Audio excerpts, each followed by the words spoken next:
बुद्धि को अपने सत्य स्वरूप पे एकाग्र करें। देखिए,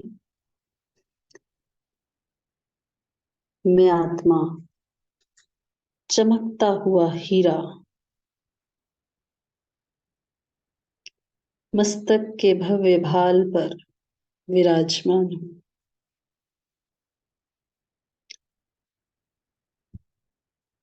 बेदाग हीरा, नौ रत्नों में सर्वश्रेष्ठ,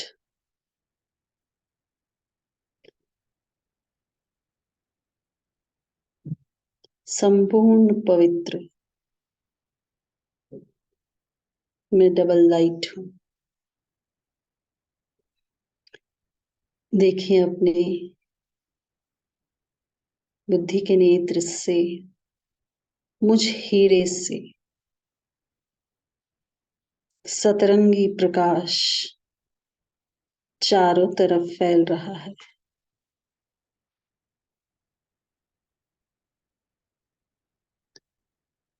सातों रंग 7 गुणों से भरपूर मुझ आत्मा के अनादि गुण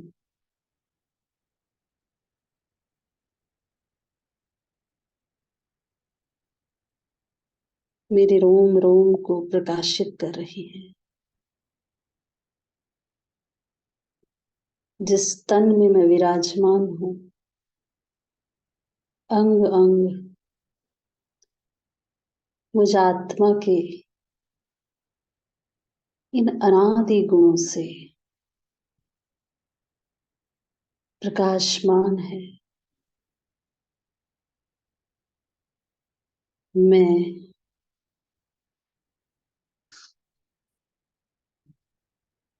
संपूर्ण भाग्यवान,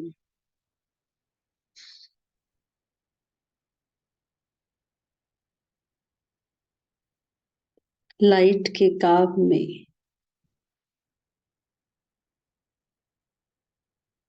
एक परमात्मा की सदा सुहागन आत्मा हूँ।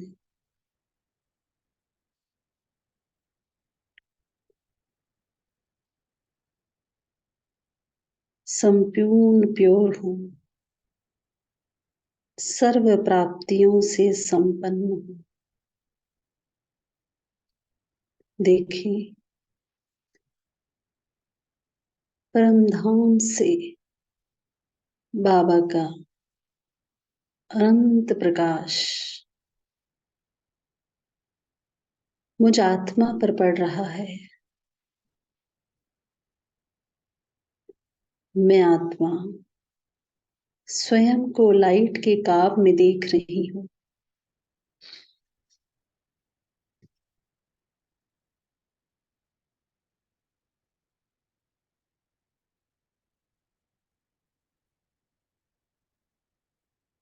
मैं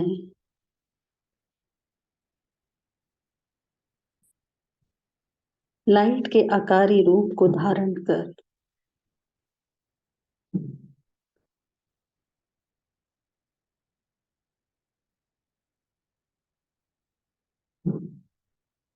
इस धरा के स्वर्ग अपनी अलौकिक जन्मभूमि पर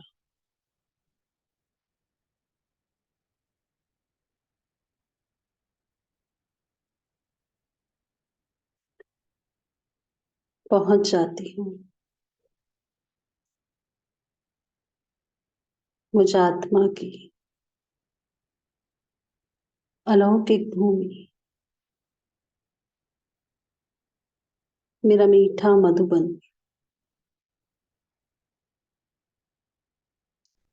जहाँ बाबा बाहें फैलाए मुझे बुला रहे हैं। देखिए, पांडव भवन के गेट पर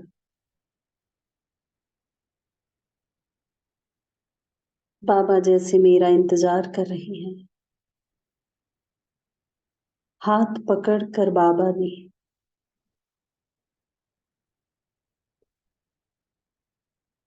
मुझे पांडव भवन का चक्कर लगवाया।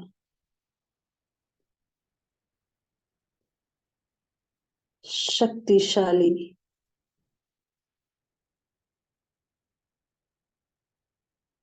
स्थिति में स्थित करने वाले शांति स्तंभ के सम्मुख मैं स्वयं को देख रही हूँ।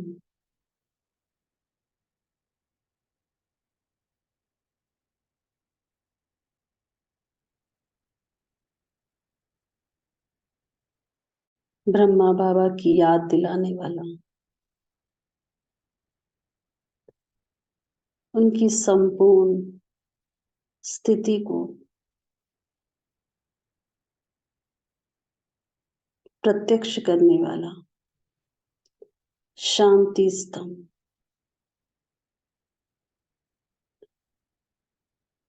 शांति की अनंत किरणों का स्रोत। देखती हूँ बाबा को अव्यक्त संपूर्ण स्वरूप में यहाँ।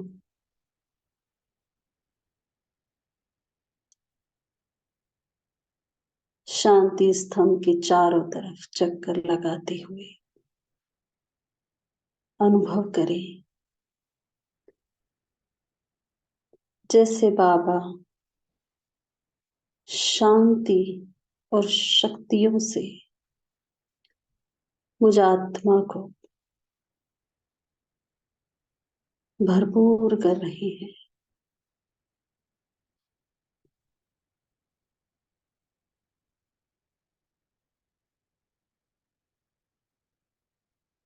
मैं स्वयं को अति शक्तिशाली स्थिति में महसूस करती हूँ।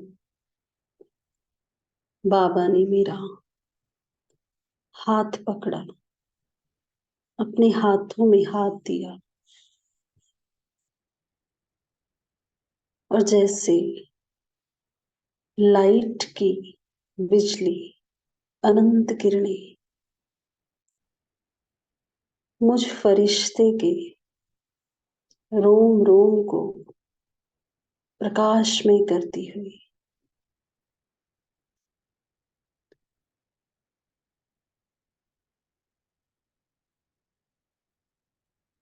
मुझे अपने अनादि स्वरूप में स्थित कर रही है।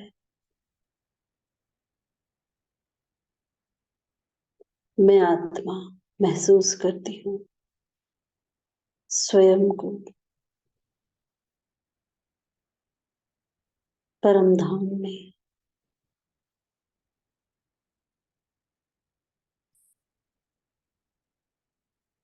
मेरा अनादि स्वरूप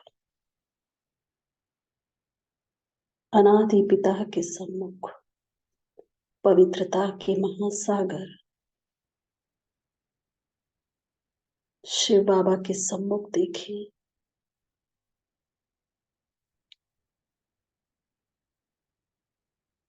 अनंत किरणें शिव बाबा की मुझ आत्मा में समा रही है। मेरी चमक बढ़ती जा रही है। मैं आत्मा देख रही हूँ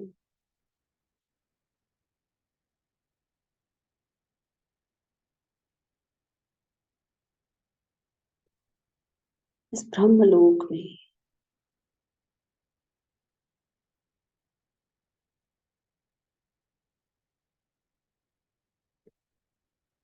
बिल्कुल बाबा के समान स्वयं को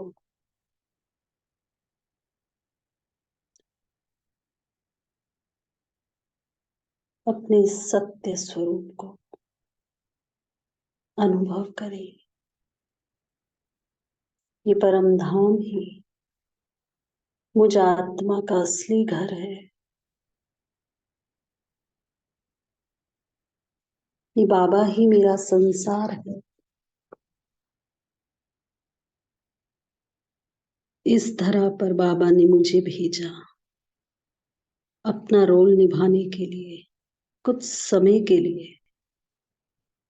पर रोल निभाते निभाते मैं उस रोल को ही अपना सत्य स्वरूप समझने लगी। बाबा मुझे याद दिला रहे हैं अपने सत्य स्वरूप का फिर से अनुभव करा रहे हैं। मैं परमधाम निवासी श्रेष्ठ आत्मा हूँ।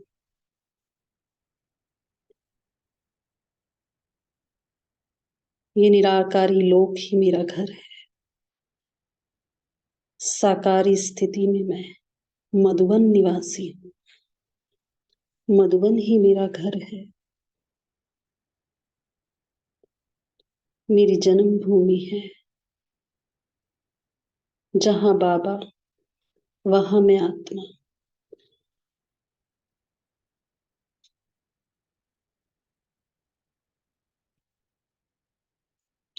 अपने सत्य स्वरूप को अनुभव कर मैं आत्मा इस साकारी शरीर में 5 तत्वों के बने हुए इस पुतले में प्रवेश करती हूँ। इसी स्मृति के साथ मैं मधुबन निवासी हूँ। साकार स्थिति में और निराकारी स्थिति में मैं परमधाम निवासी हूँ। ओम शांति।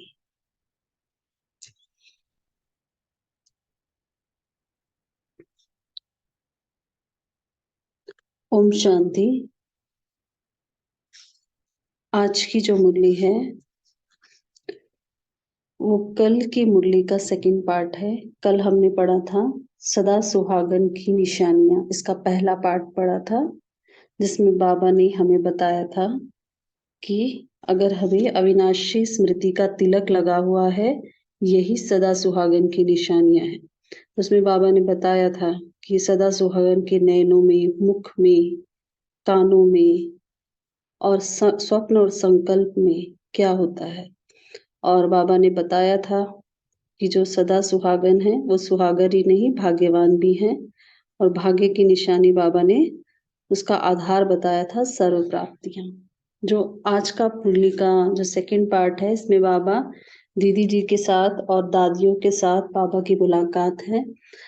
तो जिसमें बाबा ने बताया है कि जैसे लौकिक में भक्ति में दिखाया है कि 9 रत्नों की पूजा होती है और 9 रत्नों की अंगूठी भी बनाते हैं और उसका लॉकेट भी बनाते हैं, किसी भी समस्या से, किसी भी परिस्थिति या विघ्न से बचने के लिए। तो बाबा कहते हैं कि यहाँ पर भी जो जो आत्माएं जो है सर्व शक्तियों से संपन्न है, जो आत्मिक जो हीरा है, जो आत्मा रूपी हीरा है, वो भी अगर संपूर्ण पवित्र भाग्यवान डबल लाइट होता है, तो बाबा ने कहा ये जो रत्न है इसी की पूजा होती है। तो बाबा ने कहा ये वर्तमान जो भी समय की जो प्राप्ति है उसी के हिसाब से वहां पर भी हमारी पूजा होती है। जो उसमें से 7 किरणें निकलती हैं, हीरा जो सच्चा हीरा होता है उसमें से 7 लाइट निकलती है।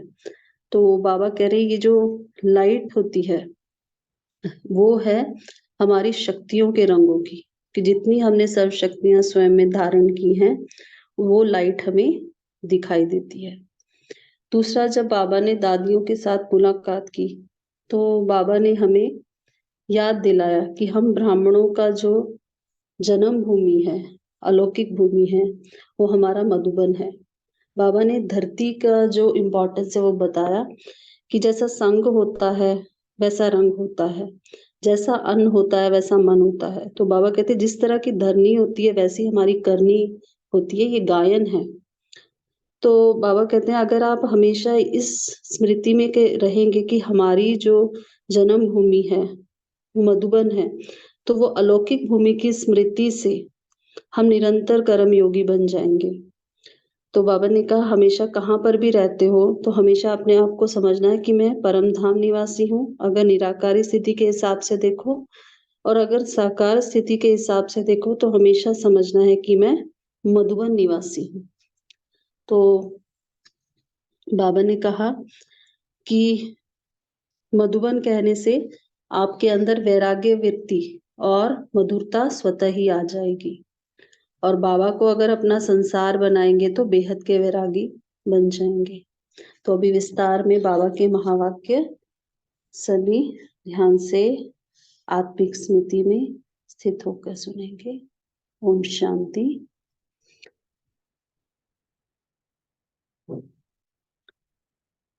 सदा सुहागन की निशानियां। सदा सुहाग के तिलकधारी श्रेष्ठ भाग्यवान सर्व प्राप्ति स्वरूप आत्माओं प्रति बाबा बोले दीदी जी के साथ मुलाकात के समय, ऐसे सदा सुहागिन और सदा भाग्यवान और संपूर्ण भाग्यवान कितने होंगे? बाबा ने निशानियां बताई थी लास्ट मुरली में। तो बाबा कह रहे कितने हैं ऐसे? निरंतर डबल लाइट और निरंतर सर्व प्राप्ति संपन्न संपूर्ण पवित्र हो। तो सर्व प्राप्ति बाबा ने बताई थी ज्ञान गुण शक्तियां, और बाबा ने बताया था कि हम क्या होंगे? डबल लाइट होंगे जितना प्योरिटी होगी। तो बाबा ने कहा कि कितने हैं ऐसे, कितने मण के होंगे? तो बाबा बता रहे हैं जो अंगुलियों पर गिनती जितने, बहुत कम है ऐसे। तो बाबा कह रहे ऐसे रत्नों की ही विशेष पूजा होती है। क्या कौन से रत्न हैं? जो सदा सुहागिन, उसकी बहुत सारी निशानियां बाबा ने कल बताई थी, और सदा भाग्यवान संपूर्ण भाग्यवान डबल लाइट निरंतर डबल लाइट और निरंतर सर्व प्राप्ति संपन्न। तो बाबा कह रहे ऐसे रत्नों की ही विशेष पूजा होती है। विशेष 9 रत्नों की पूजा होती है। तो जो अच्छी क्वालिटी का रत्न होता है, उस एक रत्न में एक रंग होते हुए भी सब रंग दिखाई देंगे। जैसे सफेद हीरा होता है, बाबा एग्जाम्पल दे रहे हैं। बाबा क्या कह रहे हैं? एक रंग का होते हुए भी सब रंग होंगे। जैसे सफेद हीरा होता है, तो जो बढ़िया हीरा होगा चमकता हुआ फ्लॉलेस दिखाई देगा, दाग रहित। ध्यान से देखेंगे तो सफेद होते हुए भी उसमें सब रंग दिखाई देंगे। तो जैसे साइंस में सबने पढ़ा है कि जो सफेद रंग होता है वो क्या है? 7 रंगों का बना हुआ है। तो बाबा कहते हैं वो सफेद होते हुए भी हीरे में सारे रंग दिखाई देंगे। इसका कारण क्या है? सर्व शक्तियों के संपन्न की निशानी यह है कि जो सफेद रंग है, बाबा कहते हैं हम सबका ड्रेस भी सफेद होता है ब्राह्मणों का, तो बाबा कह रहे ये क्या है? सर्व शक्तियों के संपन्न होने की निशानी है। सर्व शक्तियां भिन्न भिन्न रंग के रूप में दिखाई देती है। वह साइंस का हिसाब, और यह है साइलेंस द्वारा सर्व प्राप्तियां। तो सर्व प्राप्तियां यानी सर्व शक्तियां, सर्व गुण, ज्ञान। तो ये बाबा कह रहे ये सब जो सर्व प्राप्तियां हैं वो ही भिन्न भिन्न रंग के रूप में है। जैसे अभी एग्जाम्पल दे रहे बाबा, वर्षा के बाद इंद्रधनुष दिखाई देता है। तो उसमें जब अब सभी ने देखा होगा, बारिश के बाद जब इंद्रधनुष होता है उसमें बहुत सारे रंग होते हैं, विबग्योर जिसको बोलते हैं, 7 रंग। तो बाबा कह रहे हैं जैसे वर्षा के बाद इंद्रधनुष दिखाई देता है तो उसमें भी सब रंग दिखाई देते हैं। यह भी ज्ञान वर्षा के बाद।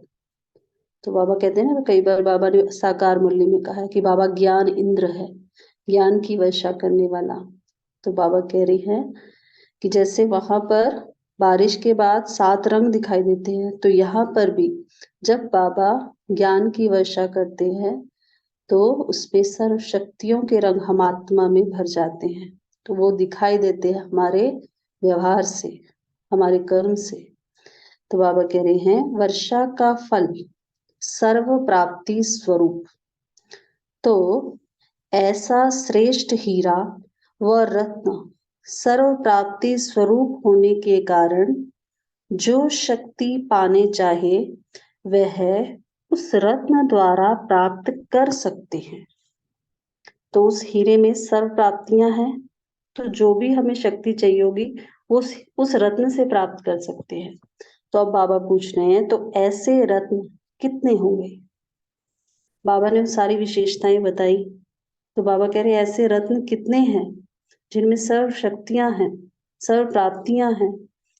तो बाबा बता रहे हैं, 9 रत्नों का पूजन भक्ति में दिखाया है। 9 रत्नों का पूजन होता है, किस लिए? बाबा कह रहे हैं, निर्विघ्न होने के लिए विशेष होता है। कोई के ऊपर कोई विशेष विघ्न आता है तो 9 रत्नों का पूजन करते हैं। वो 9 ग्रह का के रूप में दिखाते हैं कि उन सबका एक एक रत्न होता है। कोई ग्रह किसी की कमी ज्यादा भारी होता है या हल्का होता है, तो उसके लिए रत्न दिखाते हैं कि ये अंगूठी पहनो। तो बाबा इसी को बता रहे हैं कि कोई के ऊपर विशेष विघ्न आता है तो 9 रत्नों का पूजन करते हैं। तो इतने निर्विघ्न बने हो, वहां पूजन हो रहा है उसी रत्न का, तो यहाँ पर उसको स्थिति को प्राप्त किया है, तभी निर्विघ्न दूसरों को बना पाएंगे ना। तो बाबा कह रहे, तो इतने निर्विघ्न बने हो।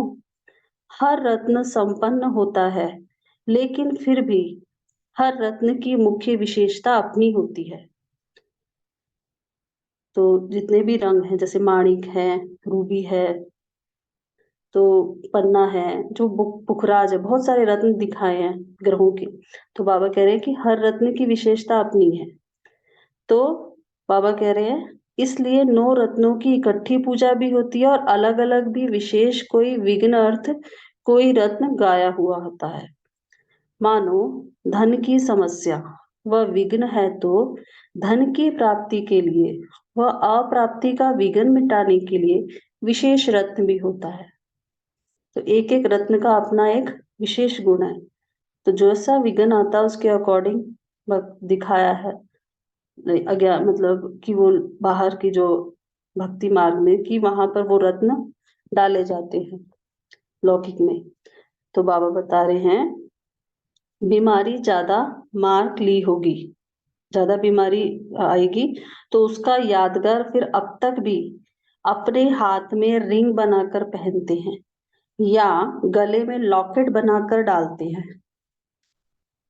तो यह सब हिसाब वर्तमान समय की प्राप्ति के हैं। वहां पर अगर जो डाल रहे हैं, क्यों डाल रहे हैं? क्योंकि यहाँ पर हमने वो प्राप्ति की है वर्तमान में। तो बाबा कह रहे हैं, तो ऐसे कितने होंगे? गिनती करने में आते हैं कितने बने हैं बाबा के ऐसे रत्न। अब बाबा आगे बता रहे हैं, नाम बताने के नहीं दिखाने के हैं। बाबा दिखाएंगे कि कौन से हैं। अगर अनाउंस भी करते, बाबा बता दे नाम, और भविष्य में वह प्रसिद्ध भी होंगे, लेकिन अभी संपूर्ण स्टेज पर न देख करके क्वेश्चन करेंगे, यह क्यों, यह कैसे। इसलिए बाप भी बता नहीं सकता। जैसे बाबा कहते हैं ना, बाबा का हर बच्चा विशेष है, और बाबा हमें हमेशा वर्तमान के हमारे जो जो स्वरूप है वो ना देख हमारे अनादि आदि स्वरूप को देखता है। बाबा हमारे संपूर्ण स्वरूप को देखते हैं। तो बाबा कह रहे हैं, अगर बाबा अनाउंस भी कर देंगे कि ये विशेष रत्न है, तो वर्तमान का जो उनका पुरुषार्थ है वो देखकर सभी क्वेश्चन करेंगे, ये कैसे, ये क्यों। तो बाबा कह रहे हैं, अभी संपूर्ण स्टेज पर नहीं देख करके क्वेश्चन करेंगे, यह क्यों, यह कैसे। इसलिए बाप भी बता नहीं सकता, दिखा सकते हैं, यह है इस गिनती में है, यह हो सकता है, बताने की बात नहीं है। अब एक का भी नाम बतावे तो देखना कितने क्वेश्चन उठते हैं। सभी क्वेश्चन करेंगे, हमारा नाम क्यों नहीं लिया। अब बाबा वगैरह इसमें क्या है, हमारे में क्या नहीं है, इसमें तो ये है। कई क्वेश्चन में स्वार्थ समय व्यर्थ गंवाए, यह भी बाप नहीं चाहते। बाबा समय का, बाबा ने बताया कि समय कितना बड़ा खजाना है। समय का खजाने पे मुरली चलाई थी कुछ समय पहले। तो बाबा कह रहे हैं कि समय और संकल्प व्यर्थ गंवा दे इसी क्वेश्चन में कि इसका नाम क्यों लिया बाबा ने। तो बाबा वो भी नहीं चाहते हैं, क्योंकि अपने आप समय के साथ सभी प्रत्यक्ष हुए। तो बाबा कह रहे हैं बाकी कल्प कल्प के प्रसिद्ध हुए रत्न कल्प पहले मुआफिक प्रसिद्ध जरूर होंगे। समय के अकॉर्डिंग सब प्रत्यक्ष हो जाएगा। आजकल नाम नहीं काम चाहते हैं। अभी तो हर एक के अंदर यह लक्ष्य है कि मैं ही अपने को क्यों नहीं इतना आगे बढ़ाकर योग्य बनाऊं। तो हर एक चाहता है कि मैं भी अपने को आगे बढ़ाऊं। अच्छा, विशेष जो मेले की सेवा पर उपस्थित हैं उन्हीं को याद देना। तो बाबा बता रहे जो सेवा पर है उनको याद देना, क्योंकि यह सेवा द्वारा बाप से मिलना ही है। कि जब हम बाबा की सेवा करते हैं इसका मतलब हम बाबा से मिले। योग युक्त हो सुना है, इसलिए बाप दादा सेवाधारियों को सदा सम्मुख ही देखते हैं। ऐसे सेवाधारी कभी भी अपने को दूर नहीं समझेंगे, सम्मुख ही समझेंगे। अच्छा, अन्य दादियों के साथ दूर दूर से अपने जन्मभूमि पर आए हैं। ब्राह्मणों की जन्मभूमि मधुबन है ना। हम सबकी जन्मभूमि मधुबन है। ऐसे समझते हो कि अपनी जन्मभूमि पर आए हैं। जन्मभूमि का बड़ा महत्व है। जैसे कोई बाहर भी जाता है, फॉरेन में जाए कहीं पे भी, तो अपनी जन्मभूमि पर अवश्य हर एक की इच्छा होती है। कोई बाहर मरता भी है तो उसकी देह को हमेशा कहाँ लाया जाता है, उनकी जन्मभूमि पे लाया जाता है। तो बाबा बता रहे हैं कि ऐसे समझते हो, जब भी हम मधुबन जाते हैं क्या समझते हैं, अपनी जन्मभूमि पर आए हैं। जन्मभूमि का बहुत महत्व रखते हैं और यह फिर अलौकिक जन्मभूमि है। इस अलौकिक जन्मभूमि पर आने से ही लौकिकपन स्वतः ही भूल जाता है, क्योंकि जैसी धरनी वैसी करनी, यह गायन है। जैसा संग वैसा रंग, जैसा अन्न वैसा मन, गाया हुआ है। वैसे ही जैसी धरनी वैसी करनी। अगर कोई तमोगुणी धरनी है तो करनी भी ऐसी हो जाती है। कई बार देखा है कि हम किसी स्थान पर जाते, स्थान के वाइब्रेशन बहुत इफेक्ट डालते हैं, तो ना चाहते हुए भी संकल्प ऐसे चलते हैं। इसीलिए बाबा हमें क्या कहते हैं, याद के लिए भी, मुझे मेरे घर में याद करो। जब हम बाबा को बाबा के घर में मतलब अपने घर में परम धाम में याद करते हैं तो उस परम धाम के वाइब्रेशन भी हम पर असर डालते हैं। तो इसलिए बाबा ने कहा कि जैसी धरनी वैसी करनी। तो अगर कोई तमोगुणी धरनी है तो करनी भी ऐसी हो जाती है। धरनी का प्रभाव कर्म और संस्कार पर पड़ जाता है। जैसे मंदिर में जाते हैं तो भूमि का ही प्रभाव होता है ना। अगर मंदिर की भूमि पर किसी बुरा संकल्प आवे, किसी का बुरा संकल्प आवे, तो वह अपने को बहुत पापी समझेगा।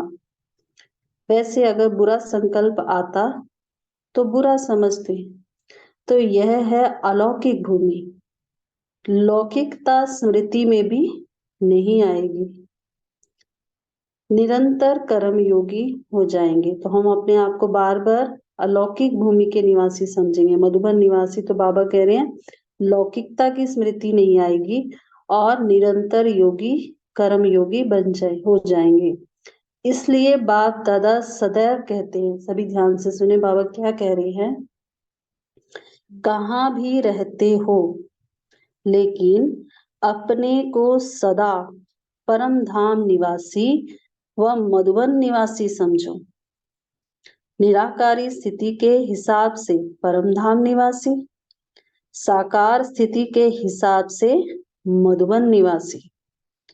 मधुबन कहने से ही वैराग्य वृत्ति और मधुरता, क्या है, वैराग्य वृत्ति और मधुरता दोनों ही आ जाती है।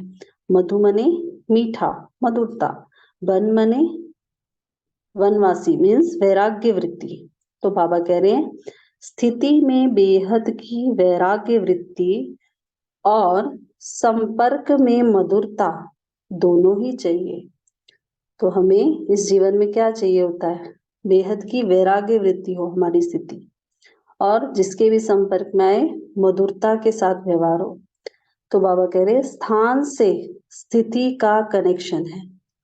जो जिस स्थान का हम अपने आप को समझेंगे वैसी हमारी स्थिति होगी। तो इसलिए बाबा ने कहा अपने आप को मधुवन निवासी समझो साकार स्थिति के हिसाब से। अभी बेहद के वैरागी बने हो कि अभी कहाँ लगाव है। बेहद के वैरागी का कहाँ भी लगाव व झुकाव नहीं होगा। कल बाबा बात कर रहे थे सदा सुहागिन की, और बाबा ने कहा था कि स्वप्न में भी, संकल्प तो दूर, स्वप्न में भी उनका लगाव झुकाव किसी देहदारी की तरफ नहीं होगा।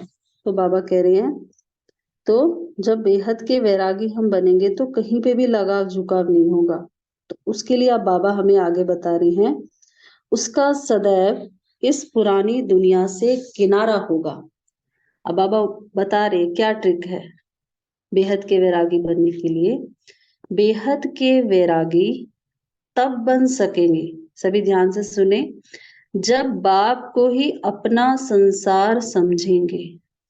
बाप ही संसार है, तो जब बाप में संसार देखेंगे, अनुभव करेंगे, तो बाकी रहा ही क्या।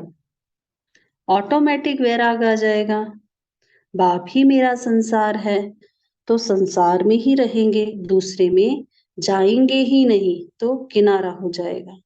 जैसे कल सभी ने डिस्कस भी किया था, तो संसार में दो बातें होती हैं, एक तो संबंध होता है, दूसरा क्या है, वैभव, प्राप्ति।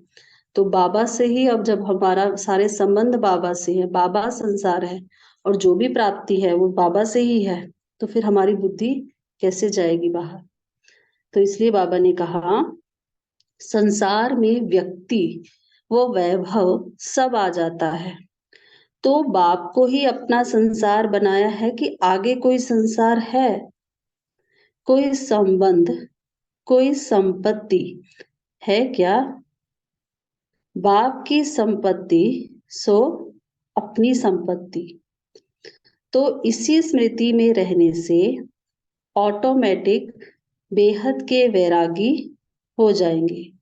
क्या है, बाप ही संसार है और बाप की संपत्ति सो अपनी संपत्ति। इस स्मृति से हम क्या हो जाएंगे, बेहद के वैरागी। कोई को देखते हुए भी नहीं देखेंगे, दिखाई ही नहीं देखेंगे, दिखाई ही नहीं देगा। बाबा की तरफ अगर हमारा मन और बुद्धि एकाग्र है तो बाबा कह रहे दिखाई नहीं देगा कुछ भी। अच्छा, स्मृति में रहने से समर्थी आती है। कल भी बाबा ने बताया अविनाशी स्मृति का तिलक लगा के रखो, मतलब हमेशा स्मृति स्वरूप होके रहो, और स्मृति से समर्थी आती है। अगर समर्थी होगी तो कोई भी परिस्थिति स्वस्थिति को डगमग नहीं करेगी। परीक्षाओं को एक खेल समझकर चलेंगे।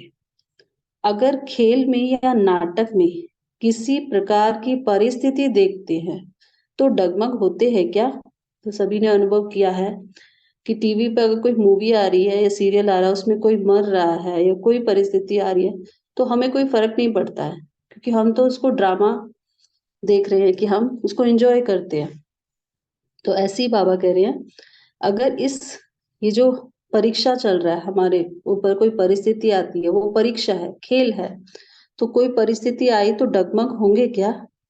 कोई मरे वह कुछ भी हो, लेकिन स्थिति डगमग नहीं होगी, क्योंकि समझते हैं यह खेल है।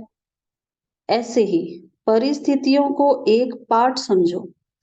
परिस्थिति के पाठ को साक्षी हो देखने से डगमग नहीं होंगे, मुरझाएंगे नहीं, मजा आएगा।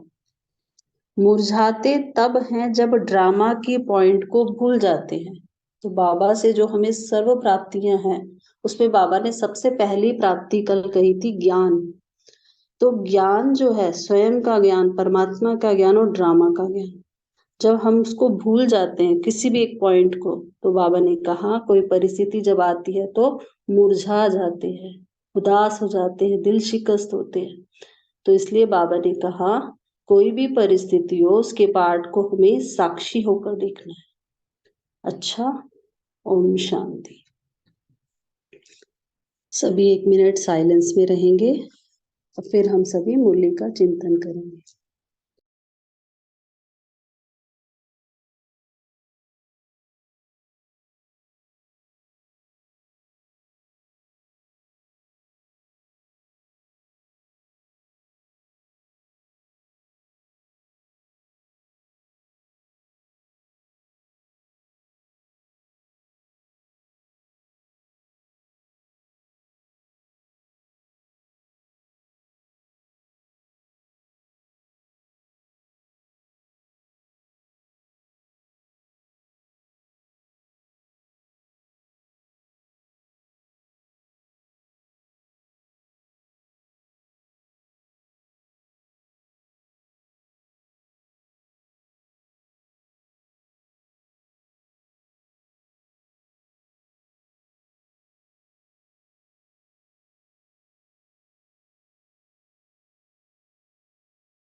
ओम शांति।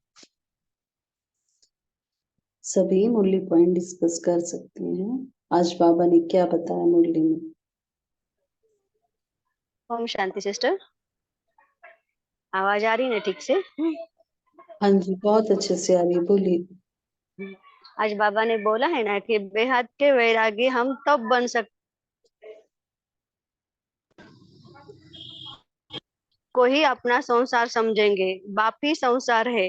अगर संसार में हम दो ही चीज देखते हैं ना, एक तो प्राप्तियां और एक तो से प्राप्तियां है।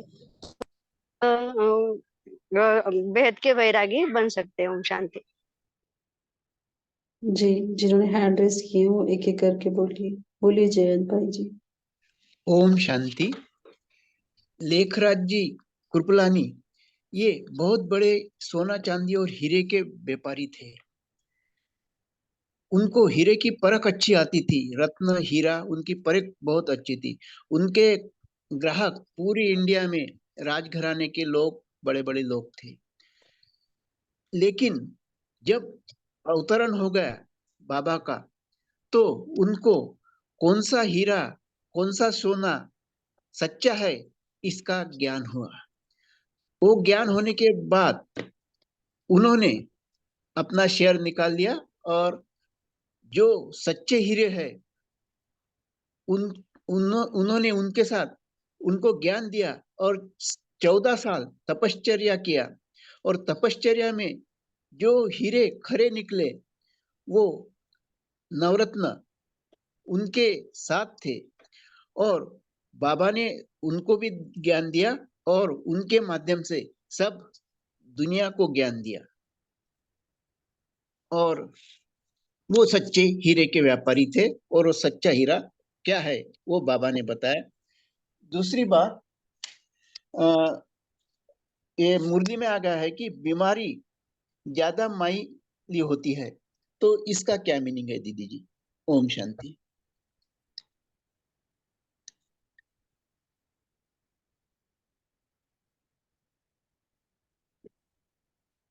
ओम शांति। जी, ओम शांति। बीमारी ज्यादा माइली होती है, ऐसा है, इसका क्या मीनिंग है? ओम ज्यादा शांति। मार होगी, मतलब बीमारी ज्यादा होगी, तो उसको मिटाने के लिए, उसके लिए जो है फिर हाथ में अंगूठी डालते हैं।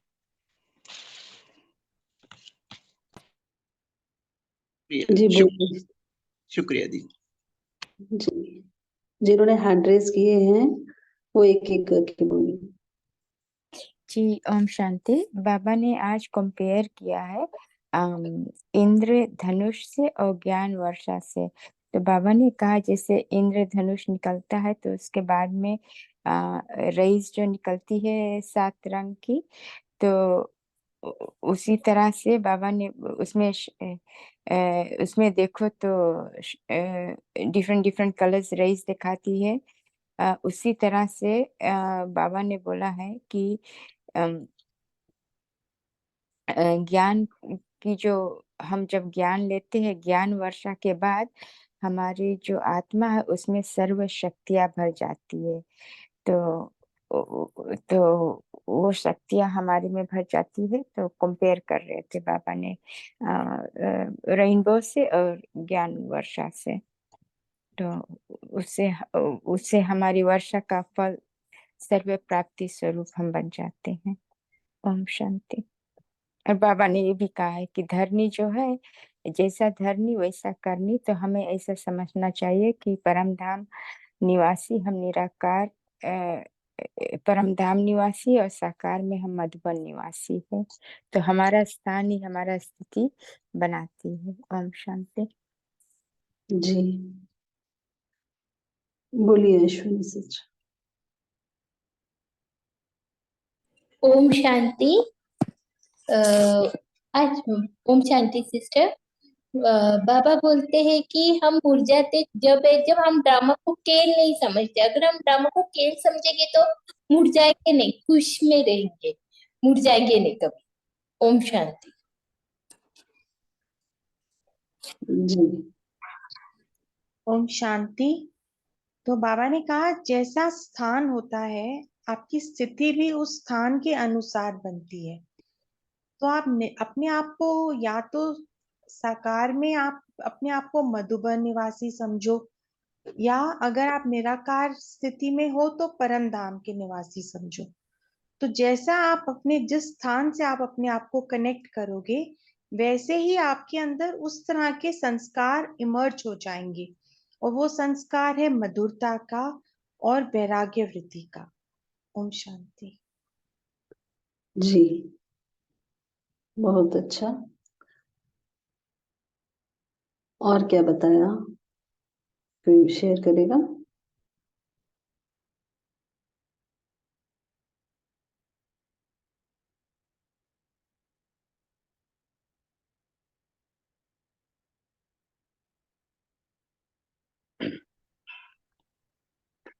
ओम शांति। जी, बाबा ने जो कहा कि स्वयं को अगर जब हम मधुबन निवासी समझते हैं तो स्थिति तो हमारी श्रेष्ठ हो जाती है, लेकिन जो संपर्क है वो हमारा मधुर हो जाता है। और निराकारी रूप से तो हमें परम धाम निवासी समझना है, ताकि फिर हमें जब बाबा अपना संसार बन जाता है तो सारी दुनिया से ही हमें क्या हो जाता है, वैराग हो जाता है। ओम शांति। जी।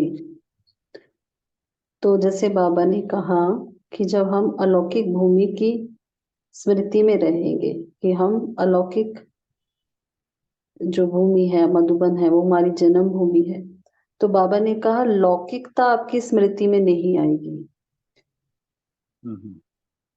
तो उसको कैसे समझा, कैसे नहीं आएगी लौकिक बातें हमको, कोई बताएगा? और ये कब एप्लीकेबल होगा?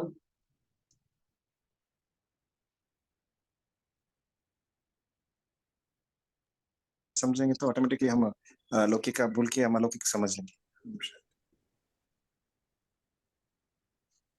क्या स्मृति आई, क्या स्मृति रखनी है हमें? अगर हम मधुबन निवासी स्वयं को बोलते हैं, मधुबन निवासी का क्या अर्थ हुआ? जी, हम अपने आप को आत्मा समझते हैं ना, तो हमें देह के बारे में हमारा कोई भान नहीं रहेगा। अच्छा। और निराकार में बेहद बेहद के वैरागी बन जाएंगे। मधुबन निवासी मतलब बेहद के वैरागी, उनका कुछ अपना नहीं होता है, कि बाबा के द्वारा दिया हुआ समझते हैं, सबके लिए करना है। उनके मन में यही भावना होती है, विश्व कल्याण की भावना। कोई मेरा अपना नहीं है, सब मेरे अपने हैं। तो बेहद की वैराग्य वृत्ति आ जाती है अगर हम अपने को मधुबन निवासी समझते हैं। अगर घर का निवासी समझते हैं तो घर में जितने भी लोग होते हैं उनके प्रति हमारा मोह बन जाता है, तो हम एक छोटे दायरे हद में आ जाते हैं। इसीलिए बाबा ने कहा बच्चों अपने को मधुबन निवासी समझो। ओम शांति। अच्छा, और एक ओम ही शांति करके दीदी। बताओ। हाँ जी, आज बोलिए। बाबा ने बोला कि निराकार समझे तो परम धाम की निवासी समझना है। जब साकार में आते हैं तो आपको मधुबन निवासी समझना है।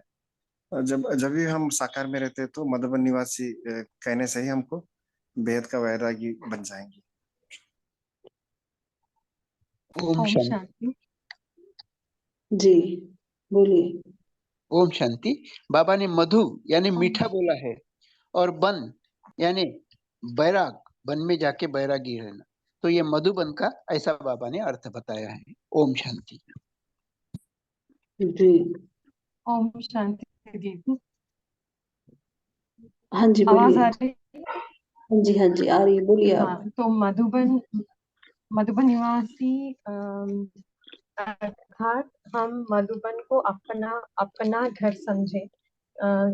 जब वो हमारी स्मृति रहेगी तो जहाँ कहाँ भी हम हैं लौकिक में, तो उस स्थान को हम यही सोचेंगे कि हम सेवा के लिए यहाँ निमित्त है और बस सेवा कर रहे हैं, मगर हमारा घर जो है मधुबन है। और जो अलौकिकता और जो सेवा का भाव होता है वो अपने आप वो स्थिति को हम मेंटेन कर पाते हैं जब हमारे स्मृति में ये रहे कि मैं मधुबन निवासी हूँ, ना कि इस लौकिस्तान की।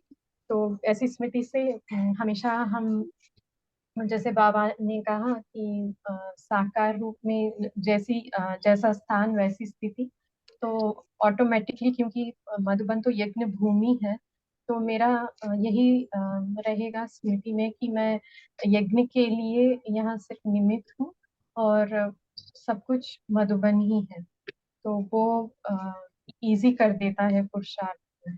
ओम शांति। जी, बहुत अच्छा। और जिन्होंने माइक ऑन किया एक एक करके बोलिए। बोलिए कैलाश भाई। हाँ दीदी, बाबा का मधुबन की स्मृति का भाव ये भी है कि हमें ये मर्जीवा जन्म हमारा हुआ है, ये भी हमें याद है। जी, बहुत अच्छा। बोलिए नीलम बहन जी। ओम शांति। जैसे हम लोग प्रैक्टिकल में 5 डेज के लिए भी जाते हैं, तो हमारा क्या होता है कि वहाँ की जो वातावरण होता है, वहाँ का भोजन खाते हैं, वातावरण, हवा, हमें लौकिकता की याद ही नहीं आती, तो हमारी स्थिति कितनी उच्च मानी जाती है। और इसी प्रकार जब हम मधुबन में, जब पांडव भवन भी जाते हैं, तब भी हम अशरीरी फील करते हैं। तो इसका मतलब यही हुआ कि भूमि का बहुत इफेक्ट है। और जब हम अपने लौकिक में आकर तब भी अलौकिक में जाते हैं, तब भी हमें वही 5 धाम की यात्रा करते हैं, तो अच्छा लगता है। तो इसी प्रकार हम निराकारी स्थिति में भी मधुबन में होते हैं और साकारी में भी होते हैं। तो ये जितना अभ्यास होता है, तो उतना ही हम इस का अनुभव करके अपना फायदा बनती जाती है। शांति। बोलिए जिन्होंने हैंड रेज किया है एक एक करके बोलिए। वंदना जैसे बाबा ने बताया मधुबन मल तो मिठास, मिठास है, तो वहां जाने पर अपने को अलौकिकता है तो आ जाती है। और ये इतना स्नेह रहता है कि वहाँ अलौकिक ही अपना संबंध रहता है। भाई है, बहनें हैं, दादियाँ दीदियाँ हैं, ऐसे ही संबंध रहता है। ये प्यार से रहते हैं और अपनी सुध बुध भुक होते हैं। खाली वैराग बोले तो उसमें हमें क्या दिन है, क्या डेट है, ये भी पता नहीं चलता है। तो इतने ऐसे पूरा अपने को आप भूल जाते हैं। मेरापन तो वहां रहता ही नहीं है, पूरा भूल जाते हैं। तो जाने की डेट जब भी आएगी, फिर से मधुबन से अगर हम रिटर्न में आते हैं, तो ऐसा लगता है अरे क्यों इतना जल्दी खत्म हो गया, हमारी हो गया, अभी रिटर्न में जाना है। वो तो अलौकिकता, वो तो लौकिकता में भी आ जाएंगे ना, कंप्लीट अलौकिकता नहीं आएगी घर रिटर्न में आने से घर पे। ये फर्क वहां पे आ जाता है। ओम शांति। काफी ओम शांति। ओम शांति। बोलिए अभिजीत भाई जी। तो एक कल के लिए ना, कल थोड़ा विशेष दिन है ना दशहरा का, तो कल के दिन एक विशेष स्पेशल सभी अभ्यास करेंगे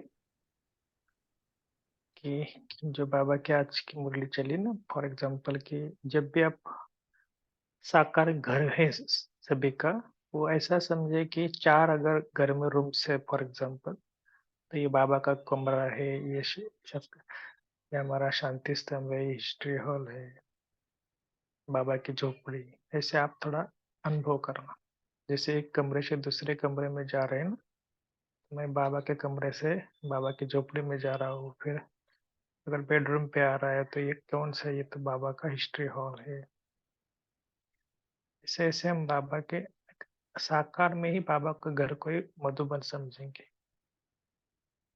और परम धाम को भी जितना हो सकते बीच में परम धाम जाना, फिर साकार घर, मतलब साकार घर का ऐसा प्रयोग करना। बोले इतने रूम्स नहीं है तो छोटे छोटे है, तो जहाँ आप खाना खाते हो वो शांति स्तंभ के सामने ही मैं खाऊं, ऐसे ऐसे प्रयोग करो। मेरे सामने शांति स्तंभ है, ठीक है, ठीक है। और कापी बहन जी बोले लास्ट पॉइंट।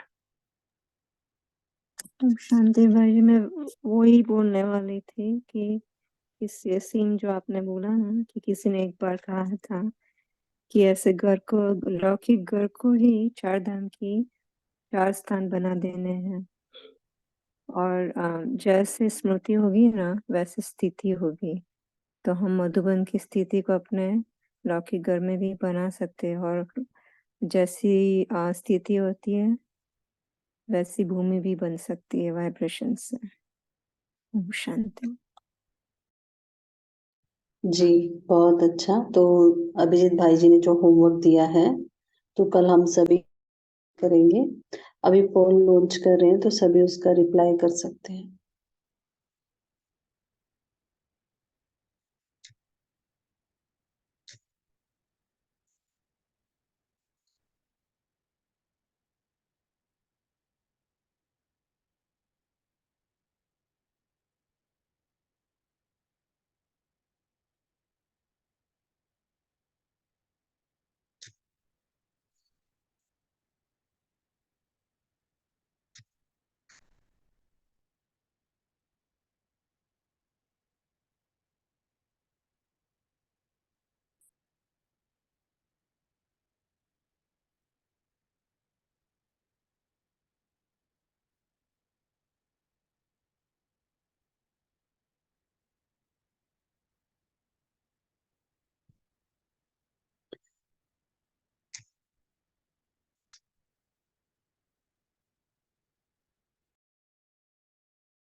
ओम शांति।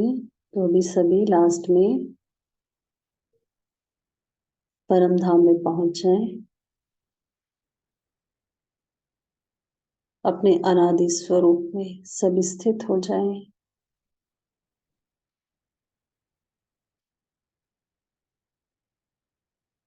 अपने पूरे दिन भर के कार्य की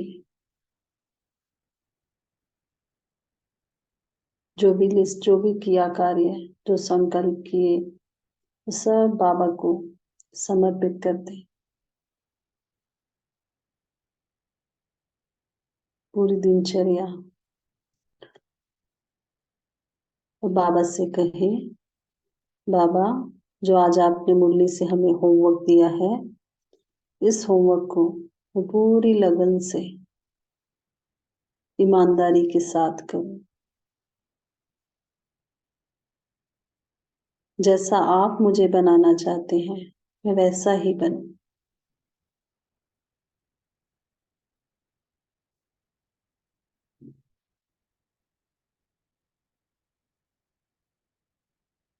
महसूस करें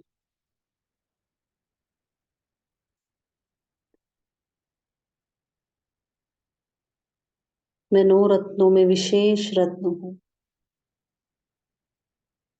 जिस रत्न को बाबा ने अपने ताज में धारण किया है, बाबा के मस्तक पर हूं मैं।